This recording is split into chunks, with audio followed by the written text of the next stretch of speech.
Welcome to active education 09। आज हम आप लोगों के लिए लेके आए हैं हिंदी के ऑब्जेक्टिव क्वेश्चन। ये ऑब्जेक्टिव क्वेश्चन आपके लिए बहुत ही महत्वपूर्ण है, इसलिए आप वीडियो को स्किप मत कीजिएगा। चैनल को जिसने भी सब्सक्राइब नहीं किया है, सबसे पहले वो चैनल को सब्सक्राइब कर लीजिए ताकि आपको इसी प्रकार के वीडियो भी मिले। साथ ही आप बेल आइकन को जरूर दबाइएगा जिससे आपको इस प्रकार के वीडियो का नोटिफिकेशन प्राप्त हो सके।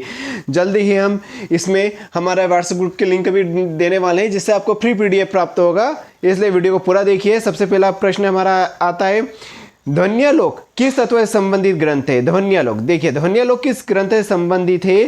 तो हम देख रहे हैं अलंकार, रस, नाटक, ध्वनि। जी हाँ, ये संबंधित है ध्वनि से।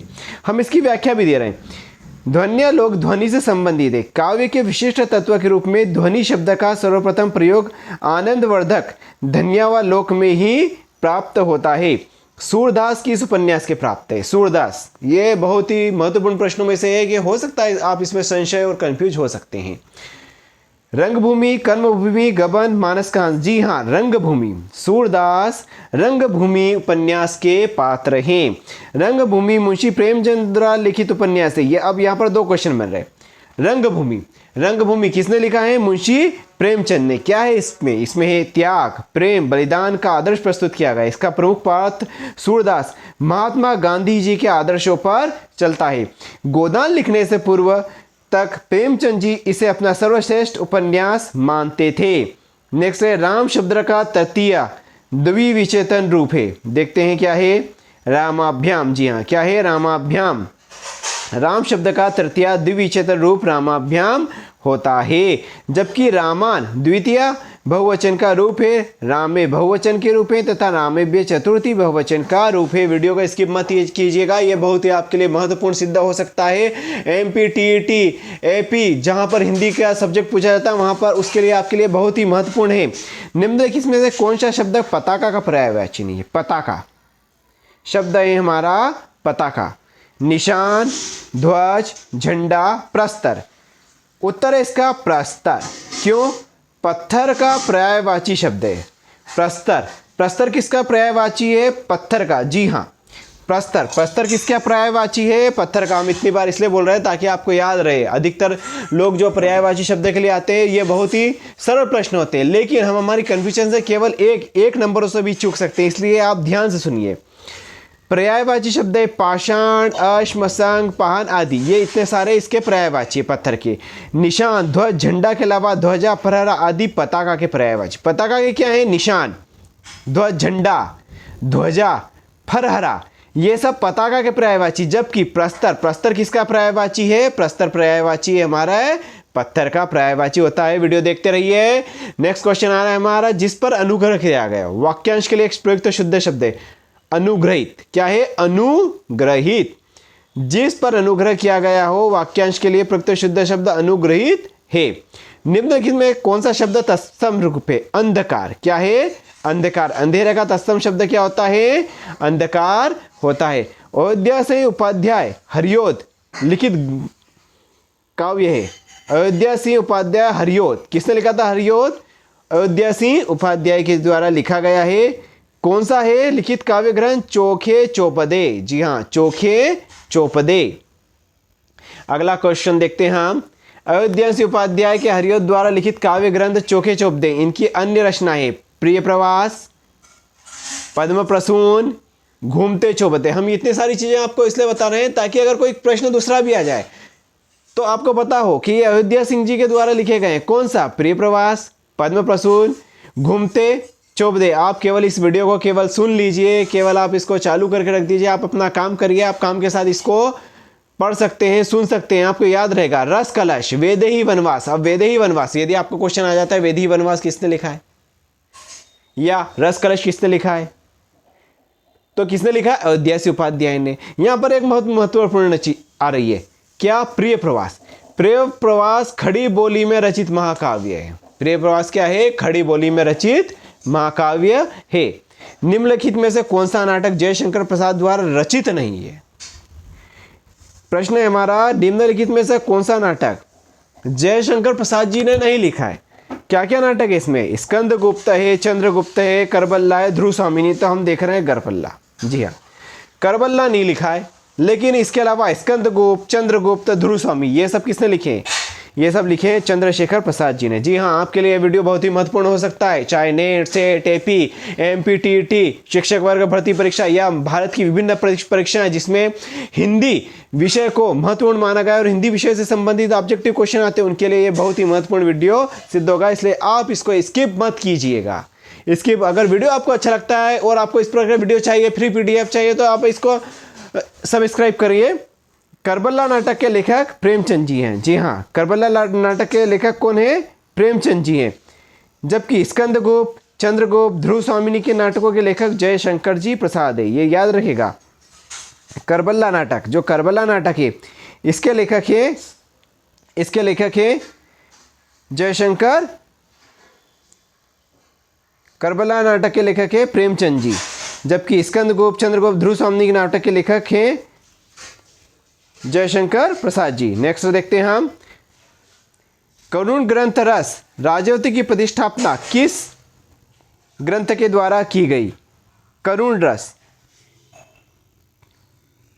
रस के राजत्व की प्रतिष्ठापना किस ग्रंथ के द्वारा की गई? तो किसके द्वारा की गई थी?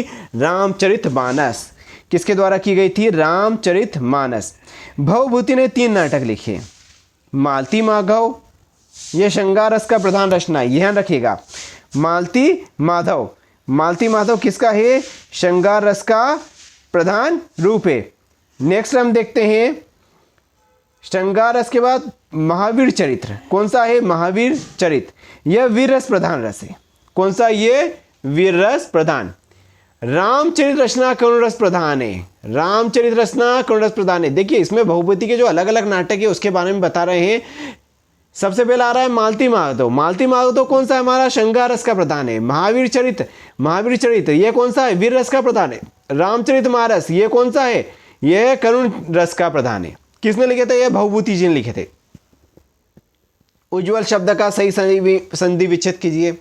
उज्ज्वल शब्द का जब हम सही संधि विच्छेद देखते हैं तो क्या देख रहे हैं? उतधन ज्वल। उज्ज्वल शब्द का संधि विच्छेद है उतधन ज्वल। ये एक व्यंजन संधि का उदाहरण है, ध्यान रखिएगा। ये व्यंजन संधि का उदाहरण। भारवी द्वारा रहित किरात अर्जुनीय शब्द का प्रधान रस है किरात अर्जुनीय। किसने लिखा था? भारवी जी ने लिखा था। प्रधान रस कौन सा है इसका प्रधान रस है वीर रस। वीडियो को स्किप कर रहे हैं तो स्किप मत कीजिए, केवल सुन लीजिए। ये सुनना ही आपके लिए महत्वपूर्ण हो जाएगा, सुनना ही आपके लिए काम में आ जाएगा। इसमें से यदि 2 क्वेश्चन भी आपके पेपर में आ जाते हैं या कुछ भी क्वेश्चन आ जाते हैं तो आप जो 1 नंबर से चूक सकते थे, हो सकता है वो 1 नंबर से आपको एक्सेस हो जाए जॉब और आपके लिए बहुत ही महत्वपूर्ण सिद्ध हो जाए। इसलिए इस वीडियो को पूरा सुनिए। नेक्स्ट है, भारवी द्वारा रचित किरात अर्जुनीय का प्रधान रस है वीर रस है। उनके ग्रंथ के आरंभ में श्री शब्द तथा श्रृंगार श्लाकों में लक्ष्मी शब्द का प्रयोग उनकी प्रमुख विशेषता है। उनका काव्य सौंदर्य न्यूमेरिकल फल सम्मित माना गया है। निम्नलिखित में से लोकोक्ति चुनिए। लोकोक्ति देख रहे हैं हम, कौन सी लोकोक्ति है हमारे इसमें?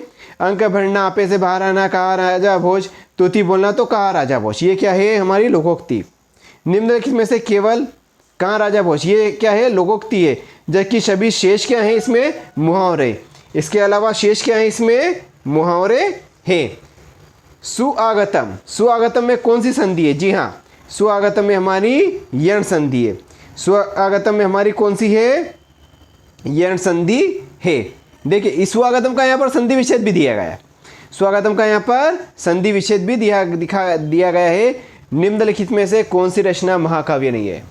हम सोच रहे हैं कि जितनी जल्दी हो सके आपके लिए वीडियो बना रहे हैं। हम आपका टाइम वेस्ट नहीं करवाएंगे, इसीलिए हम जल्दी भी बोल रहे हैं ताकि आप इसे सुन लें और आपके काम में आ जाए। ये नेक्स्ट है, निम्नलिखित में से कौन सी रचना महाकाव्य नहीं है?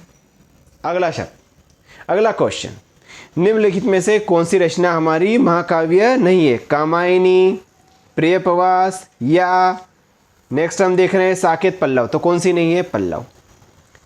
देखिए, महत्वपूर्ण प्रश्न आ रहा है इसके बाद। प्रासाद शब्द युग्म का सही अर्थ है। वापस से सुन लीजिए। प्रासाद शब्द युग्म का सही अर्थ है क्या है इसका? कृपा महल। क्या है इसका? कृपा महल। किस क्रमांक में अनिल? किस क्रमांक में अनल अनिल? किस क्रमांक में अनल अनिल शब्द युग्म का सही अर्थ भेद है? किसमें है? अग्नि हवा। किस में आ रहा है हमारा? अग्नि हवा में। किस शब्द युग्म में सही अर्थ भेद नहीं है? किस में नहीं है? अवलंब, अविलंब, सारा और बिना रुके, बी आसन्न, निकट और बैठने का स्थल, आरी आली सखी और भौरा, अतुल अतुल गहरा और बड़ा काफी। तो आरी आली सखी और भौरा, आरी आली और सखी भौरा, ये इसका उत्तर होगा, जो सबके मन की बात जानता हो, वाक्यांश के लिए। अगला आ गया है हमारे आपके सामने नया क्वेश्चन आ चुका है। जो प्रश्न है आपके सामने, जो सबके मन की बात जानता हूं। अंतर्भेदी, क्या हम अंतर्भेदी सही करें या अंतर्यामी सही करें या अंतर्ज्ञानी? तो जी हाँ, अंतर्यामी। जो सबके मन की बात जानता है उसे हम कहते हैं अंतर्यामी। हर काम में देर करने वाला, ऐसे व्यक्ति जो हर काम में देर करें। आपने बुलाया, देर हो गई, आपको वीडियो चलाना था, आपने देर कर दी, आपने वीडियो को सब्सक्राइब नहीं करा, देर कर दी, आपने वीडियो का बेल का आइकन नहीं दबाया, देर कर दी।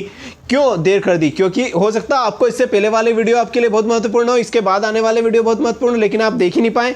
तो यहाँ पर हम देख रहे हैं हर काम में देरी करने वाला, क्या उसे हम दीर्घसूत्री कहेंगे, दीर्घदर्शी कहेंगे, या नेक्स्ट देखते हैं क्या कहेंगे, अविलंबी अदूरदर्शी? तो हम बोल रहे हैं दीर्घसूत्री कहेंगे। क्या कहेंगे?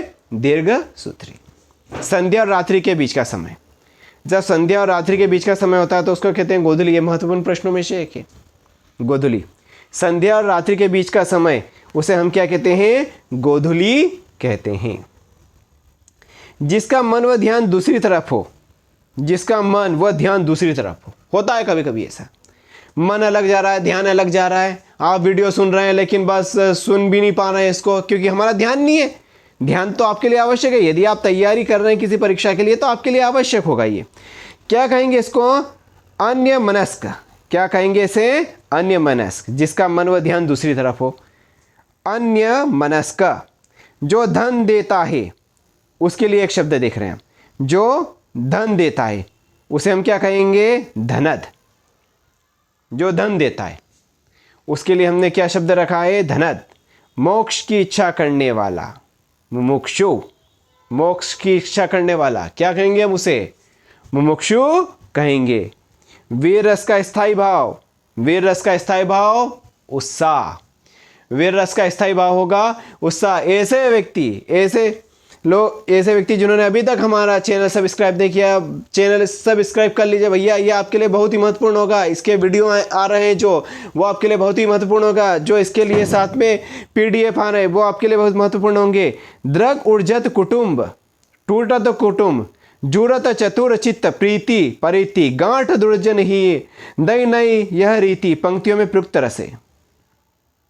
द्रुग उर्जत टूटत कुटुंब, जूरत चतुर चित्त प्रीति, परति गांठ दुर्जन हिय, दई नई यह रीति, पंक्तियों में प्रयुक्त रस है। कौन सा है?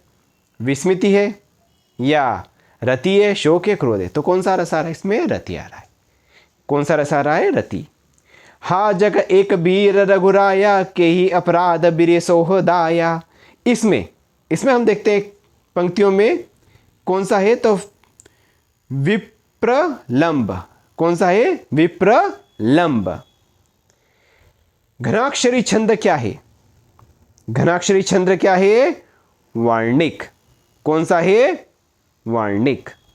कितने अक्षरों के समूह को गण कहा जाता है? महत्वपूर्ण प्रश्न।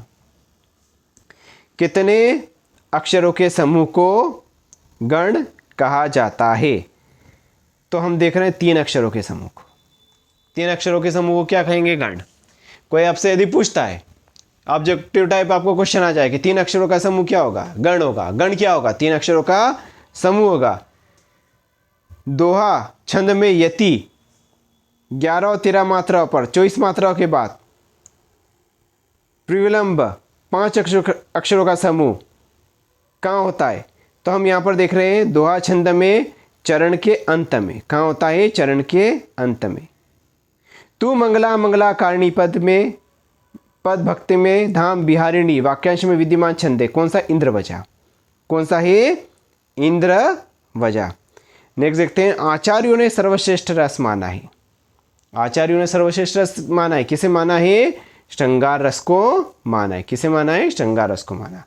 अखियां हरि दर्शन की भूखी, कैसे रहे यह रूप रस रांची, ए बतिया सुनी रुखी में रस है।